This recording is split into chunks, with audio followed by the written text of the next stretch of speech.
Good morning, শুভ সকাল বন্ধুরা, কেমন আছো? চলে এলাম, সকালবেলায় চলে এসেছি ছাদে, এসে গাছে জল দিয়ে দিয়েছি।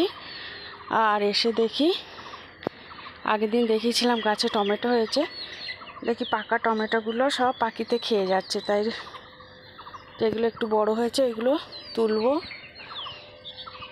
আর দেখো, এই যে কৌটার মধ্যে যেই টাইম ফুলগুলো লাগিয়ে দিয়েছিলাম উঠেছে। আর এই যে বেল ফুলটা দেখো কত সুন্দর ফুল হয়েছে, আর ছাদে গন্ধই মোমো করছে, কি সুন্দর একটা গন্ধ। আর এই যে জলের ড্রামের মুখটা পুরানো হয়ে গেছিলো, মুখটা কেটে আলাদা আলাদা করে দেখো বসিয়েছি টাইম ফুলগুলো।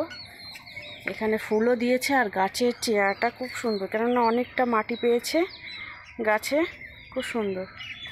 আর এইগুলোও ভালো হয়েছে, এইগুলো রঙের কৌটা। যারা গাছ ভালোবাসো, যাদের ছাদ গার্ডেন আছে, তারা যদি এইভাবে ফালতু জিনিস যেমন কৌটা, রঙের কৌটা বা এমনি পুরানো ডিব্বা খালি হয়ে গেছে, তারা কিন্তু এইভাবে করে ছোট ছোট গাছ লাগাতে পারো। লাগালেও কিন্তু সুন্দর হবে, গাছ ভালো হবে। চলো টমেটোগুলো তুলে নিই তাহলে। এই যে বন্ধুরা, টমেটোগুলো তুলে নিলাম, কেননা পাকা হলেই কিন্তু পাখিগুলো সব খেয়ে যাচ্ছে, ওই জন্য। আজকে দেখো কতগুলো হয়েছে টমেটো।